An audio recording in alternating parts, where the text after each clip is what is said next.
Hey there, and welcome to the Hot Slice podcast. I am your host, Denise Greer, executive editor here at Pizza Today, and I am rocking solo this time for our guest this month or this week, and that is Giovanni Cesarano from King Umberto's there in Long Island, New York. What is up? Nothing much. How are you? I am well. I am well. So what was fun is you reached out to me on Instagram, like, hey, let's get me back on the podcast. And we loved having you on the podcast the first time. Like we had just named you a rising star. We kind of hit, I think we hit you with it on the podcast, if I remember correctly. Yeah, and I got emotional. I started crying like a baby. I embarrassed myself. I'm not No. gonna cry. I'm not gonna cry this time. Hey, if you get emotional, that is a-okay. I actually got emotional on a podcast or two ago because we've had some hard-hitting podcasts lately. So it's just fine. If you want to go there, that's a-okay. So catch us up because it was like 2001, the last time we kind of connected with you. So what's been happening with you? Nothing much. Since the pandemic, I think we made a lot of adjustments into like the way that we run our business, and just like everybody else. As far as that's concerned, it took us a while to get used to it, but now it seems to be like the past year or so, we've gotten back into like the flow of like a normal routine, Hmm. you know? And I think the same goes for everybody, right? It's not Yeah. just us. Yeah. Yeah, exactly. So tell me, because I think we kind of got into this a little bit. So you're in a family business, several generations. It's what you guys have done. Now, how has the transition from, kind of King Umberto's becoming a little bit more of kind of your baby a little bit, right? Yeah, the pizzeria side for the most part is my baby. So Uh-huh. the way it works at King Umberto's, to break it down for you, it's we have a main dining room, which was our original dining room, Hmm. which my partner Rosario Fischetto, he runs that. It's like the old school tablecloth dining room. Yeah, it's Um, beautiful. it is. It's very nice. And then we have an executive chef, my partner, who's also my partner. His name is Pietro Fischetto. He runs the kitchen aspect of things Hmm. because we seat about 550 people at once. If Wow. I don't know if you've ever been there before. I'm not sure if No, you I guys have ever haven't. come by. That's huge, though. I mean, huge. Yeah. And then during the pandemic, we opened up the outdoor patio area, which is actually enclosed now. Uh-huh. A lot of people like to call it like our garden room, because there's like a bunch of nice floral decorations inside. And that area is run by my brother Chiro. Okay. And then we have the pizzeria takeout, which has been there forever. And I'm Yeah. pretty much responsible for that operation. Oh, that is awesome. And I So know it's you, like everybody, all the partners have like their own little department, which I uh-huh. think is good. So this way nobody bumped heads. Yeah. I mean, if we help each other out as much as we possibly can, but it's like almost like accounting, HR, marketing, like Yeah. everybody has like their own little office where they can do their work. What do you think that as far as on the business side, what's your specialty? Like what do you really kind of geek out on? I enjoy I guess talking to people and getting to Mm-hmm. know people and developing relationships with customers.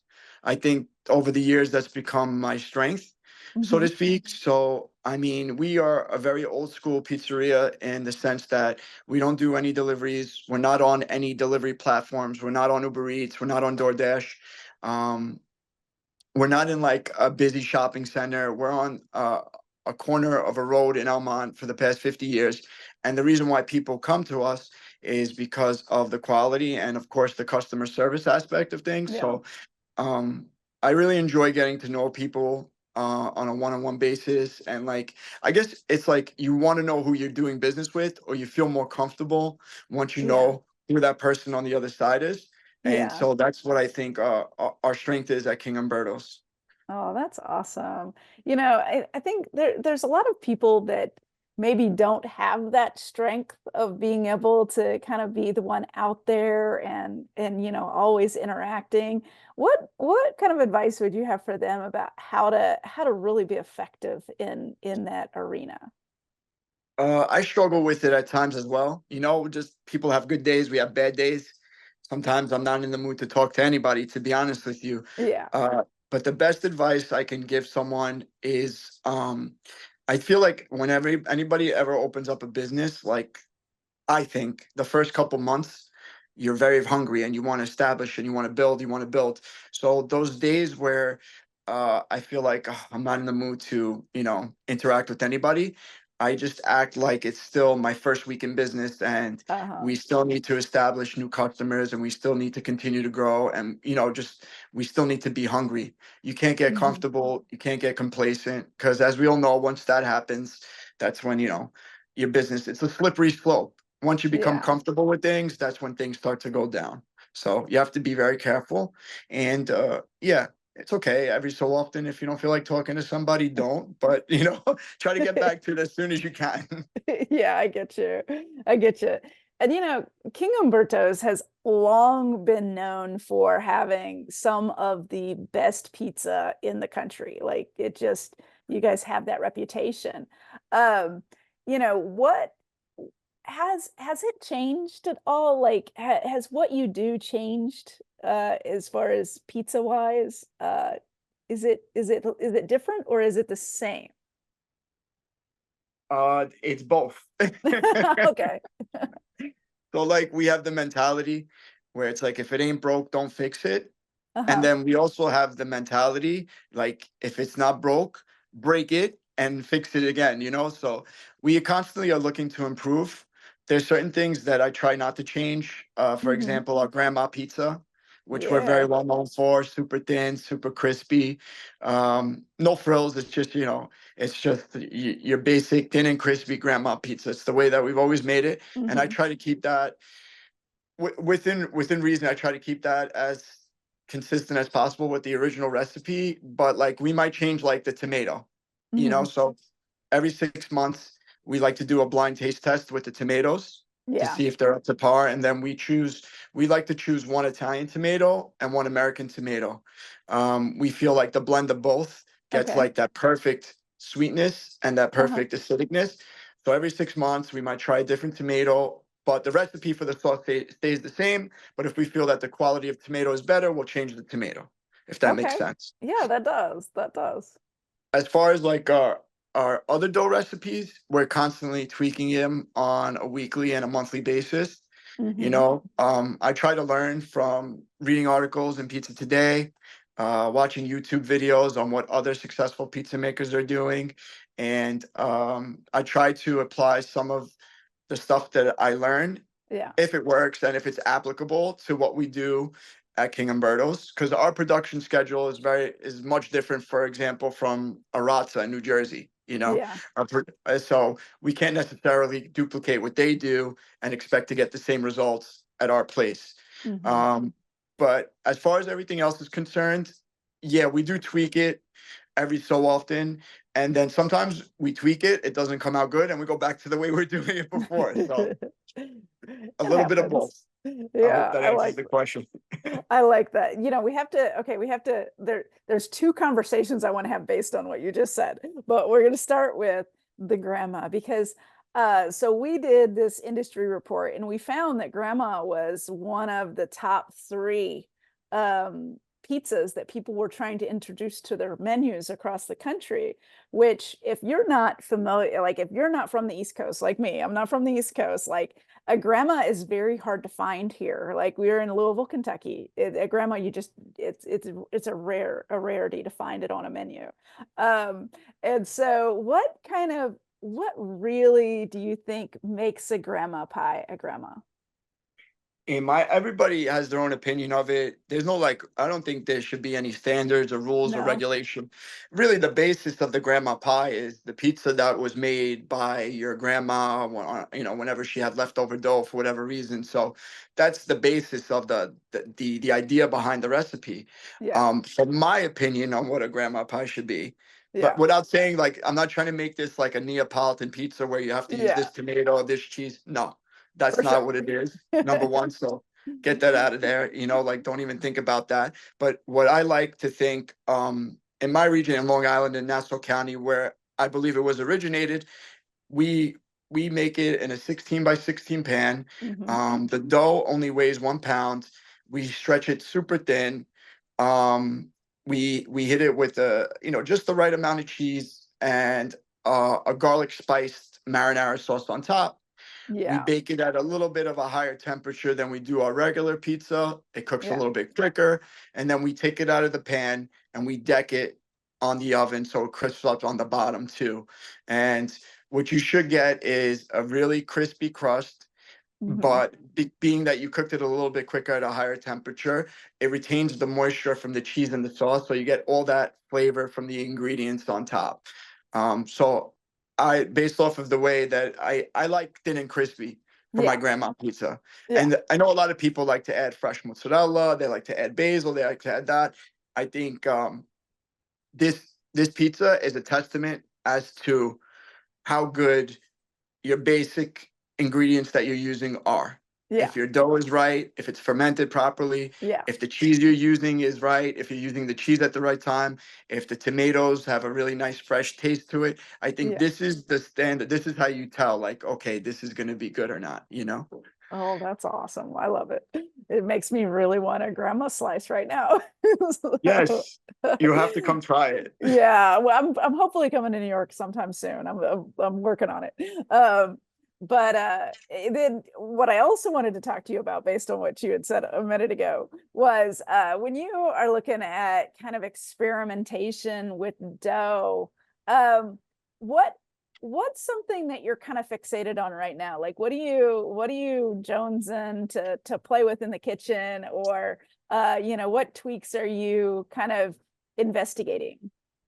Everything. Everything. Yeah, I love it. Okay, you got to give me a What? little bit of examples. So, philosophically, the way I approach things when I make dough that I didn't before is one variable at a time. Yeah, So John Areno from Metro Pizza always, whenever I asked him for advice, he would always say to me, change one variable at a time. Don't try to do it. yeah, Where like if you would have asked me 5 years ago, I would have tweaked the hydration, I would have changed the flour, yeah, I would have done like 15 things, and then I would have never been able to figure anything out. yeah. So most recently, if I can give you an example, we've been experimenting. We always use pre-ferments, but different Hmm. types of pre-ferments now. Yeah. So more so with the pouliche Okay. and the percentage of the amount of pouliche we put in our dough, Uh-huh. and also hydration. Okay. So we've been basically been trying to use our dough where we used to try to do an extended fermentation, cold ferment 48 to 72 hours. We're Hmm. trying to use it a little bit more quicker. So we're basically trying to tweak our recipe for a 24-hour fermentation process. So Okay. that includes with that to in order to do so, you need to add some type of I think you need to add some type of a pre-ferment to get the dough Hmm. going, Yeah. give it that flavor that has a little bit more older, spunky flavor. And Yeah. you also need to increase the hydration, which will increase the fermentation.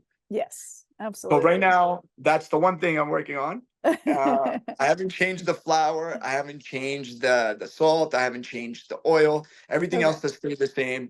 So we're just working on creating a nice 24-hour fermento. Yeah.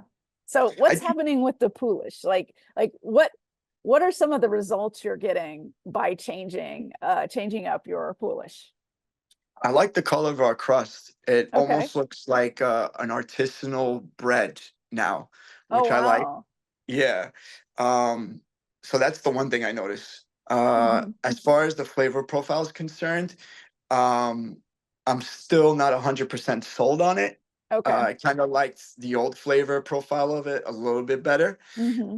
So what I'm gonna try to do now is maybe decrease the amount of pre-ferment and maybe go back to like a day and a half, 2 day fermentation and see how Yeah. that goes. Yeah. I'm gonna try to find that sweet spot. That sweet But spot. I love this is it.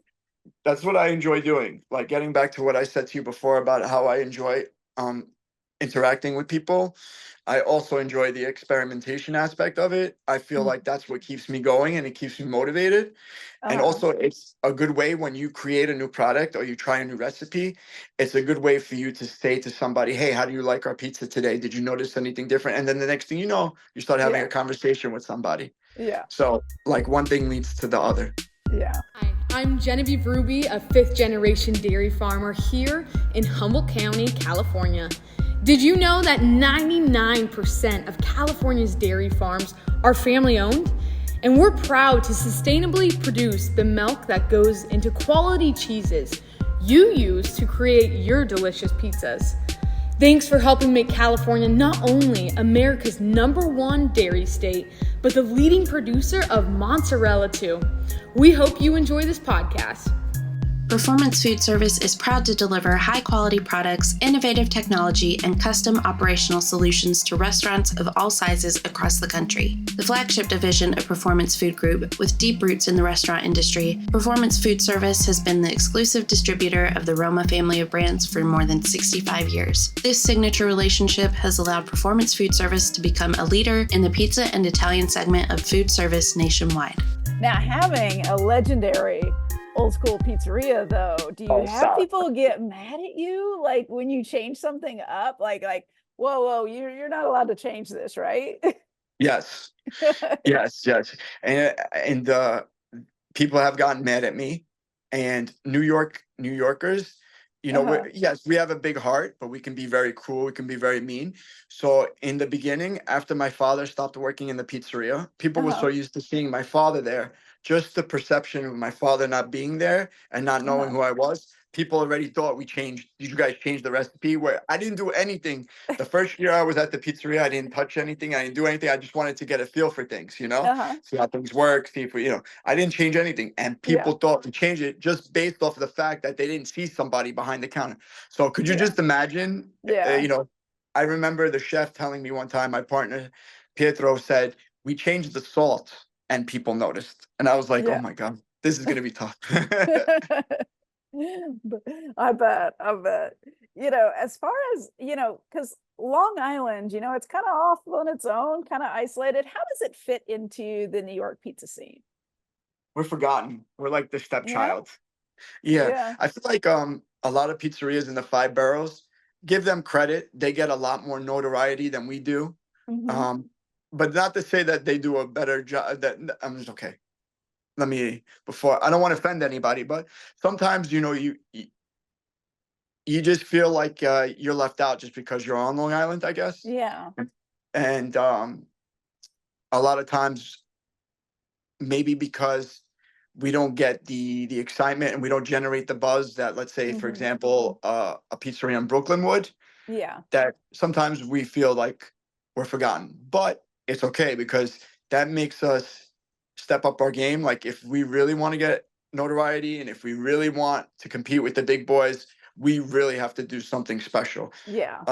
So I always said to my employees that, on our day off, people from Long Island will go to Lucali to have a pizza. Yeah. But will people from Brooklyn ever come to Long Island to have a pizza? That's a lot harder to do, Why would I Yeah. leave you have these amazing pizzerias in the borough of Brooklyn? Yeah. Brooklyn is just one example. There's amazing pizzerias all over. I'm Yeah. sure there's amazing pizzerias by you. But Yeah. what excuse do people have to leave where they're at to come travel and have our pizza? Hmm. And that's what makes me, think like, what can we do to make people come in? Yeah. If you can Now, give me the answer to that question, yeah. it's the You $1 million know, question. I think you've already established yourself as a destination pizzeria, though. I think that like when people think about doing a tour of great pizzerias, they are going to travel to Long Island to hit King Umberto's, correct? I mean, that's what it seems like to me as an Uh, outsider. since since I've been there, and I love Scott Wiener. Scott's an amazing person. Scott's done probably 100,000 pizza tours. He's come to Long Island 2 times. Oh no, Scott, see, he's saying It- get to Long Island. no, I understand. For him, Yeah. it's very difficult, especially with the traffic. Yeah. Without traffic, I can get into the city in a half hour, 25 minutes. With traffic, you're thinking an hour, 15, hour and a half. Yeah. So, and I understand. In Yeah. the I get city, it. it's a lot easier to get around in the city. Yeah. There, all those pizzerias are very close to each other. Like the last 2 weeks ago, I had cousins from Italy come to Times Square, Hmm. and they wanted to go to like the tourist trap pizzerias. I was like, no, no, Yeah. no, no. No. I was like, meet me. in the West Village. We're gonna go try Mama's too. So I Yeah. went to Mama's too. I brought him there.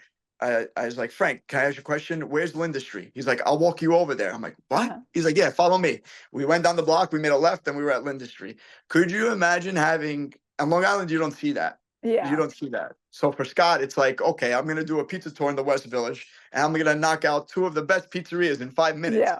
Whereas opposed to if I come to Long Island, I gotta drive an hour and a half and maybe go around another 20 Drive. minutes, 30 minutes to find another pizzeria, you know? Yeah. I get you. So I get it, you know? Yeah, yeah, I get it. But I did see you got a pretty high rating recently from Barstools, correct? Like didn't I see that, or was that recently? Yeah. I'm trying to remember. There, You got like an 8 something, which is great because he doesn't rate Long Island very high usually. he doesn't like yeah, he says he doesn't like Long Island pizza. We were fortunate enough also to get invited to his he had a pizza festival in Coney Island, Yeah, which was an amazing experience. And I find because the first time he was there, I had the day off. Could you imagine? yeah. So I had the day off. He came in, and I didn't get the opportunity to meet him or talk to him. But when he invited us to the Barstool Pizza Festival thing in Hmm. Coney Island, Yeah, which was an amazing experience. yeah. I've It heard was it like great things about it. we were right next to Luigi's Pizzeria. Oh Um, wow. and he was Giovanni from Luigi's was an amazing guy too. And Dave came over and he wanted to try the pizza again.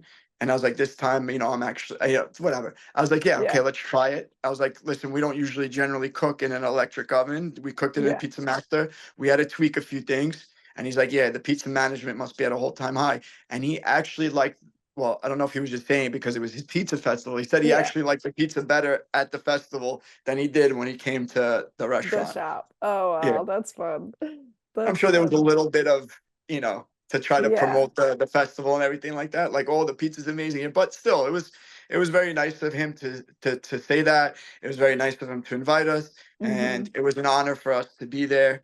And it was an amazing experience. Yeah. But can I be Sometimes, honest with you? yeah, go ahead. To me, it's more important that Dave Portnoy is great, amazing advertisement. I'd rather the customers who come into my pizzeria tell me Hmm. the pizza's good than Dave Yes, Portnoy, you know? exactly. Well, it's Because because those are the people that are going to be consistently coming in and thank enjoying you. your restaurant. Yes. Yeah. Absolutely. And plus, Um, when Dave Portnoy, if anybody from Barstool comes in, we don't charge them. But when customers come in, we charge them. So we yeah, make more no, money with the customer. yeah, I get it. I totally get it. With King Umberto's, and its long history, really what mark are you hoping to leave on the pizzeria? Because I can see King Umberto's just continuing its legacy throughout. And what do you want your mark to be? Well, I want to make, my family proud. I want to make my community proud. I want to make the whole town of Elmont proud that we have this establishment there for 50 years and it's going to be going strong for another 50, hopefully another 100 till Yeah, forever, yeah. so um, making people happy with the product that we make, that's the kind of mark I want to leave. As far as the legacy is concerned, like that's not up for me to determine. That's going to be Yeah, up for everybody else to say. But yeah. in the meantime, I can only control what I can control. And that's just to continually try to make our customers happy, to continuously try to improve the product, whether it Hmm. be through customer service or whether it be through recipes. So that's all I can control. So Hmm. when I leave there and I'm which I don't think I ever gonna leave. No. When I eventually, if I ever do go, I want people to say that that that era when King Umberto's, when Giovanni and his brother and his partners were there, was an amazing era, and they created amazing stuff, and the pizza was delicious. That's Yeah, it. That's all. that's all you need, right? I love Yeah, it. I'll I be love happy. it. What do you hope to focus on in the next couple years with the business? Because we just came out of a couple years of uncertainty and then a couple years of just price craziness on goods and things. And what are you looking forward to within the next 20, 25, 26? Which is weird to You, think about that number. yeah, I don't know. I can't answer that question. I can tell. I can't. I can tell you what I'm looking forward to in the next year. Okay. We're we're excavating our basement and we're making a Ooh. full-fledged bakery downstairs. Oh my So goodness. That has to yeah, be so we got to talk about that's got to be an undertaking. You're actually basically digging out an actual basement from we have an existing one. okay. And my partner kicks himself in the ass every day because he said in 1985 he could have made it so much bigger for like $10,000. Now Uh the project is going to cost us. I don't an even want to insane say the amount. number. Yeah. Yes. Yeah. So my partner was like, I should have just done it. But who could in 85? Who could say you need a bigger basement? You know, in No. 85 we were only seating probably less than half the amount of people we're seating now. Yeah. So if you know anything about King Umberto's, a majority of our pizza prep work gets done downstairs, Okay. as well as some kitchen prep work. Mm-hmm. So since the expansion of the addition of the new restaurant outside, we need more space. We need Yeah. more equipment. So basically, we're going to excavate our current basement, make it a little bit bigger. Mm-hmm. We're going to add some new equipment. We're going Yeah. to be doing a brand new dining room inside. So Wow. we're going to introduce a new menu, not for the pizza, a new menu Yeah. for the food that we offer. Okay. And we're going to be making different kinds of breads and focaccias Okay. and stuff like that. So I'm looking forward to learning how to make some nice artisanal bread. Yeah. I was gonna say And what I'm gonna be reaching out to a lot of people in the industry to mhm. help me out with this. And I look forward to working with them. And Yeah, I bet the people are going to just send you a note on Instagram and be like, I heard you were going to do a bakery. Let me tell you. I already made phone calls. I already sent text messages out to a bunch of people. I'm like, hey, if you want to, paid consultant, you guys come by Uh-huh. for a week. Let's mess Yeah. around. Let's see what we come up with. I already reached out to a few people and they've Uh, been very responsive and very helpful, which is nice. That's one of the yeah. things I liked about this industry. That's the great thing about this industry. It's not this way in other industries. I can tell you, I've been in the other industries and it's not, it's very like, nope, my secrets are my secrets. You go do your thing. We're going to, Can just I not add to do it. that? Do you know Yeah. why though? Do you know why Yeah. though? I can give you my dough recipe Uh-huh. for like, percentages, temperatures, And it's and the not going to be the pizza will same. it's not gonna be the same. That's No, why. That's why no, everybody's so nice. Because I know. I know because when I make pizza at home, I'm always, flabbergasted that I can't produce what I can eat out. Like I'm just yeah, like, I'm doing the same percentages, but the environment's different and I'm doing a so many small different variables. quantity. I'm Yeah, not so using big yeah, mixers, yeah. it's totally different. The oven is Um, different. All that's yeah. different. There's So so many variables. So so many variables. why a bakery? What was it about a bakery that you guys wanted to introduce? We only want to introduce. We already currently have a focaccia, but we want to improve it. Yeah. And the way to improve it, obviously, is to tweak the recipe and just get Hmm. the right type of ovens for it. The right setup for it, I should Yeah. say. Um, And then that opens you up to do why a more. bakery? It's not really. It's not. We're not going to be doing anything like wholesale, but we've Yeah. had some success with. And a lot of people in the industry have had some success with. Right now, I think the hot trend is introducing sweet goods, like in our Hmm. counter showcase. Yeah. So every Wednesday we make donuts, Yeah. which have been a big hit. So that like made us think like, what if we also did maybe eventually we do some type of a croissant, Yeah. Yeah. we've had some success with, and again, a lot of people in the industry have had success with the sandwiches. Hmm. So that made us think like, oh, what if we could make some more of these baguettes on a regular basis? And Hmm. so, and then also for when you sit down and eat at our restaurant, the bread basket. Yeah. So the way that I was always taught is like when you go eat at a restaurant, you want to make a first impression and a good last impression. So you want to have a very good, like for example, if I give you a nice piece of focaccia, we're already off to a good start. And Hmm. then at the end, if I give you a nice sweet dessert that you like, you'll remember Yeah. that like, wow, I want to go back for that tiramisu. Yeah. So it's also about improving the restaurant and it's about improving the pizzeria as well. Oh, I love That's that. what That's made us great. want to do that's what made us want to do the bakery. Yeah. And I plus, we love need that. the space. We need the space. We're Yeah. working on such tight corners right now downstairs. It's like Yeah. so small. So What kind of square footage do you have just at the pizzeria with, with the basement, I guess for production, for pizzeria production? I'm not good with that stuff. I can tell Okay, you it's how many. okay. I can tell you how many ceiling tiles. You know, I could. Well, It's those maybe like maybe about 10 ceiling tiles by Yeah. 15 ceiling tiles. I don't So a know. very typical New York kind of setup where it's just you're doing things in a very tight space. Yes. Yeah. How many staff do you have just at the pizzeria?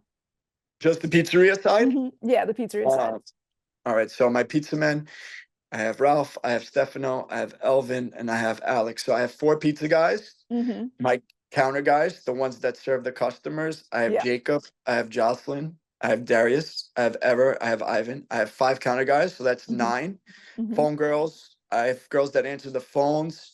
I probably have another 5, so that's Okay. 14. Prep guys downstairs, I have 3, 17. So I have 17. just for the pizza production, I have 17 people that I oversee.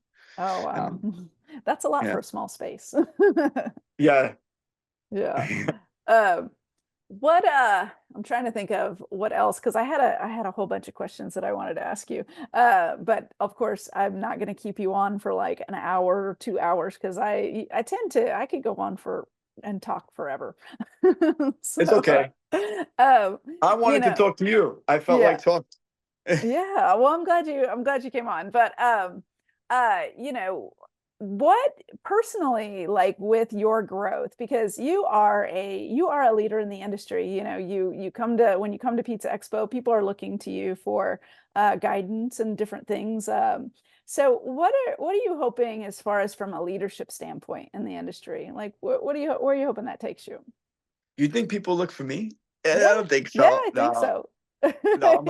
Yeah. I just what I'm looking for from a leadership standpoint is to continue to learn and try to copy and paste what people better than me are doing. Not necessarily better than me, but other people that I look up to in the industry are doing. For example, I try to mimic a lot of what John Arena says and does. Hmm. Brian Spangler, Chris Bianco, Dan Richer, not even my peers, people my age. Yeah. It's crazy to think that I'm not a spring chicken anymore. I'm young. Yeah. I'm in my 40s now.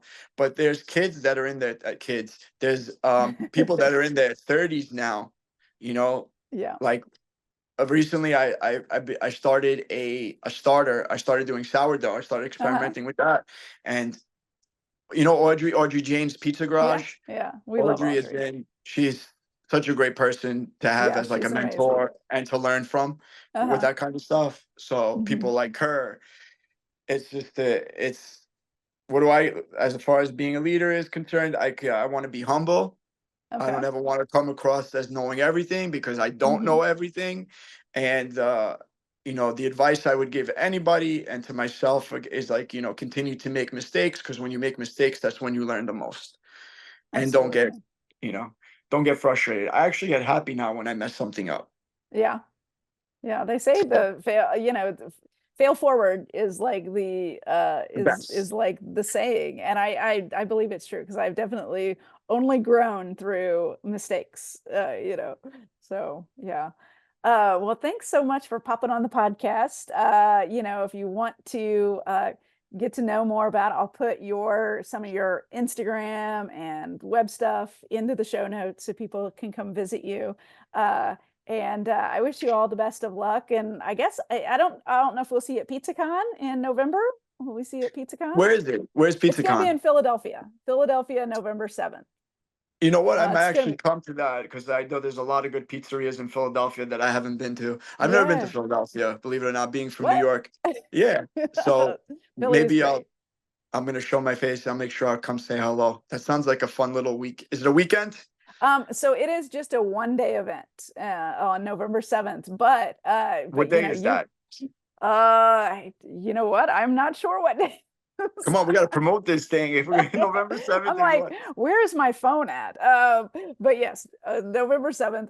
I will make a note of what day it is because for the life of me right now, I cannot remember. But it's going to be a great event. We're doing it at the Fillmore, which is a very rock and roll venue. It's going to be very different from Pizza Expo. Okay, So it's going to be really fun it's going to be a lot more interactivity and experiential. So it's going to be cool. cool. All I'm looking right. forward to it. A good excuse to take off from work. There you go. There you go. Well, It's been Thank great you. talking to you. And I, of course, You too, always wish you Denise. the best of luck, and take care and have a good rest of your afternoon. You do the same. Thanks for having me. All right. Take care.